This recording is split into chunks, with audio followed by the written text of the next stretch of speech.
Hi, Dave Youngquist, Last Cavalry TV, and welcome to my long overdue 2018 in review. But before I get started showing you my completed projects from 2018, I'd like to announce my product of the year. That would be, once again, it's a Kelvin Tan DVD. This one is the Intermediate Guide to Figure Painting. Both DVDs I highly recommend to figure painters at any skill level. But I'd also like to announce our first inductee into the Last Cavalry Hall of Fame, and that would be John Smith Modelbaum. He makes the absolute most gorgeous kits, World War I subjects, in busts, 1/35, 1/16, 1/15, flawless casting, all the accessories are perfect, and being a World War I buff, he gets all of the details right. And as a matter of fact, two of the figures you're going to see, figure busts, are from John Smith Modelbaum, and one is a highly converted figure using his parts. Let's get started. So the first figure I completed in 2018 was a John Smith Modelbaum bust, and boy was it fun to paint. Again, all the details are right there. The kit actually is a German Stormtrooper, Storm Battalion number 5, 1916, but I painted his helmet to represent a 1918 figure, painted with Andrea, Vallejo, and scale 75 acrylic colors. I used a original gas can that's in the Last Cavalry collection to replicate the paint. Tried to give him that 1,000-yard stare. That's a Pioneer shovel, though you don't see the whole thing, but that is the handle for it. And he's carrying a 98 AZ carbine, which the Stormtroopers preferred because it didn't have the straight bolt, which wouldn't get snagged on things, and was a bit lighter and quite a bit shorter in length, as you can see. Really the predecessor to the 98K that the Germans used in World War II. And the right side view of the figure. Wearing the canvas grenade bags. Now another John Smith figure. This is a French Show MG Gunnar 62nd Infantry Regiment 1916. And the horizon blue that the French wore, a little tricky mix the colors, but I used a mix again of Andrea and Vallejo. The Andrea colors were from their blue paint set, and the Vallejo, I believe I'd used their field blue and added a little bit of the flat flesh. The MG pouches, belt, and also the straps were all first painted in a Vallejo mahogany brown, weathered with very thin layers of Vallejo smoke, thinned out like crazy, and you've seen that in some previous videos.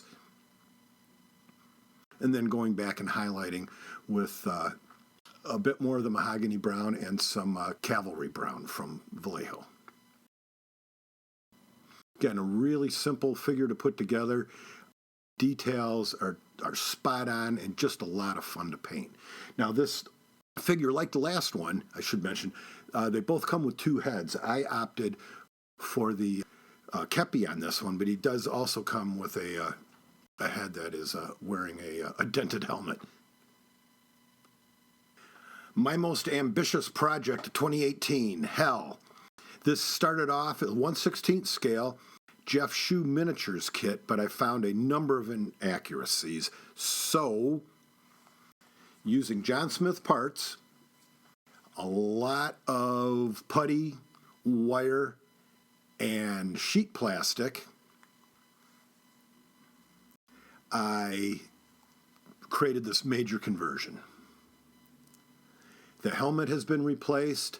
I added a John Smith gas mask can, scratch build the straps, the entire hose. That was made by wrapping very thin solder around a piece of wire.